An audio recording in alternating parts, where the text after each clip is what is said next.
നമസ്കാരം പ്രിയമുള്ളവരെ, ആസാദിയുടെ global news ഡെസ്കിലേക്ക് എല്ലാ മാന്യപ്രേക്ഷകരെയും സ്വാഗതം ചെയ്യുകയാണ്.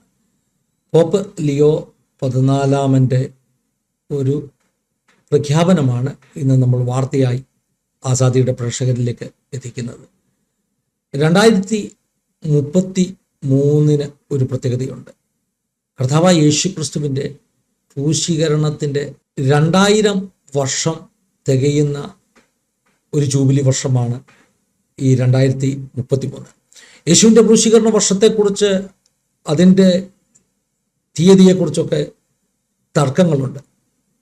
അതായത് AD 29 33 29-നും 33-നും ഇടയ്ക്കുള്ള പല വർഷങ്ങൾ യേശുവിൻ്റെ ക്രൂശീകരണ വർഷമായി സാധാരണ ആളുകൾ അവകാശപ്പെടാറുണ്ട്. എന്താണെങ്കിലും AD 29-നും 33-നും ഇടയിലുള്ള ഒരു സമയത്താണ് യേശുവിൻ്റെ ക്രൂശീകരണം സംഭവിച്ചത് എന്ന കാര്യത്തിൽ തർക്കമില്ല. എന്താണെങ്കിലും AD 33 എന്ന ഒരു കണക്കെടുത്തുകൊണ്ട് യേശുവിൻ്റെ ക്രൂശീകരണത്തിന് 2000 വർഷം തികയുന്നു. ഇത് വളരെ ചരിത്ര പ്രാധാന്യമുള്ള ഒരു സംഭവമാണ്, അതിന് യാതൊരു സംശയവുമില്ല. ലോകരക്ഷകൻ ഭൂമിയിൽ അവതരിച്ച് മാനവകുലത്തിനു വേണ്ടി ക്രൂശിക്കപ്പെട്ടതിൻ്റെ, തൻ്റെ ജീവൻ ബലി അർപ്പിച്ചതിൻ്റെ 2 സഹസ്രാബ്ദങ്ങൾ പൂർത്തിയാകുന്ന വർഷം. ക്രൈസ്തവ സമൂഹത്തെ സംബന്ധിച്ചിടത്തോളം ക്രൂശിലെ മരണം ഒരു വലിയ വിജയമാണ്.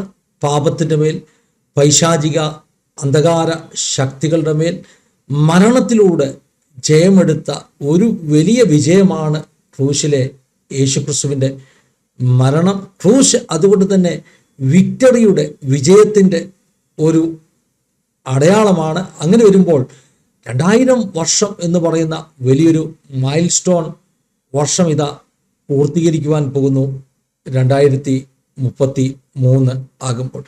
അതുകൊണ്ട് തന്നെ 2026 മുതൽ അടുത്ത 7 വർഷങ്ങൾ ഈ 2000 ജൂബിലി വർഷമായി, അതിൻ്റെ ആഘോഷങ്ങളായി ലോകവ്യാപകമായി സഭകൾ ഒക്കെ വിവിധ തരത്തിൽ, ചിലർ ഇവാഞ്ചലൈസേഷന് ഇതൊരു വലിയ സമയമായി കാണുന്നു, മറ്റു ചിലർ പ്രാർത്ഥനയ്ക്കുള്ള സമയമായി കാണുന്നു, മറ്റു ചിലർ ഇതിന് സെലിബ്രേഷനുള്ള സമയമായി കാണുന്നു. അങ്ങനെ വിവിധ തരത്തിൽ ലോകവ്യാപകമായി ക്രൈസ്തവ സമൂഹം ഈ ഒരു മൈൽ സ്റ്റോൺ വർഷത്തെ സ്വീകരിക്കുവാൻ ഒരുങ്ങിക്കൊണ്ടിരിക്കുകയാണ്. അങ്ങനെ ഇരിക്കുമ്പോഴാണ് പോപ്പ് ലിയോ 14 പ്രഖ്യാപനം വരുന്നു. 2033 2000 വർഷം തികയുന്ന ജൂബിലി വർഷം ലോകത്തിലുള്ള സകല ക്രൈസ്തവരും ഒന്നിച്ച് അതിനെ സെലിബ്രേറ്റ് ചെയ്യണം, ആഘോഷിക്കണം എന്നാണ് പോപ്പ് അനൗൺസ് ചെയ്തിരിക്കുന്നത്.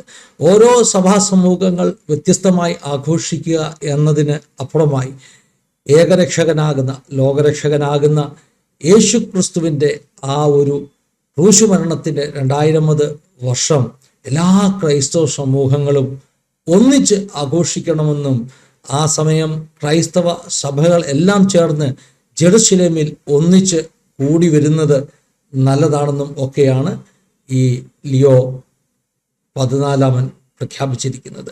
സെലിബ്രേഷൻസിനെ കുറിച്ച്, എങ്ങനെയാണ് സെലിബ്രേറ്റ് ചെയ്യുന്നതിനെ കുറിച്ച് എന്നൊക്കെ പല സഭാ സമൂഹങ്ങൾക്കും പല അഭിപ്രായങ്ങൾ ഉണ്ടാകാം. എന്നാൽ ആസാദിയുടെ പ്രേക്ഷകരോട് എനിക്ക് പറയാനുള്ളത്, ലോകരക്ഷകൻ ഭൂമിയിൽ എത്തി എന്നുള്ളത്, അവർക്ക് വേണ്ടി മരിച്ചു എന്നുള്ളത് അറിയാതെ ഇന്നും കോടാനുകോടി ജനങ്ങൾ ഈ ഭൂമിയിൽ ജീവിക്കുന്നുണ്ട്. ഈ 2000 വർഷം തികയുന്നതിന് മുമ്പ് അവരുടെ അടുക്കലേക്ക് ഈ സന്ദേശം ഒരിക്കലെങ്കിലും എത്തിക്കുവാൻ ഈ സമയത്ത് നമുക്ക് നല്ല ഒരു അവസരമായി ഉപയോഗിക്കാം എന്നുള്ളതാണ് എൻ്റെ ഹൃദയത്തിൽ വരുന്ന ചിന്ത. അതുകൊണ്ട് ഇത് ഇവാഞ്ചലൈസേഷന്, സുവിശേഷം ഇനിയും കേൾക്കുവാനുള്ളവരുടെ അടുക്കലേക്ക് എത്തിക്കുവാൻ ഈ ഒരു ജൂബിലി സമയങ്ങൾ ഉപയോഗിക്കപ്പെടട്ടെ എന്ന് ഞാൻ ആഗ്രഹിക്കുകയും പ്രാർത്ഥിക്കുകയും ചെയ്യുകയാണ്. അങ്ങനെ ഒരു ആശയം ആസാദിയുടെ പ്രേക്ഷകരുമായിട്ട് പങ്കുവെക്കുകയാണ്. ദൈവം എല്ലാവരെയും സഹായിക്കട്ടെ, അനുഗ്രഹിക്കട്ടെ. God bless you all. Have A wonderful time.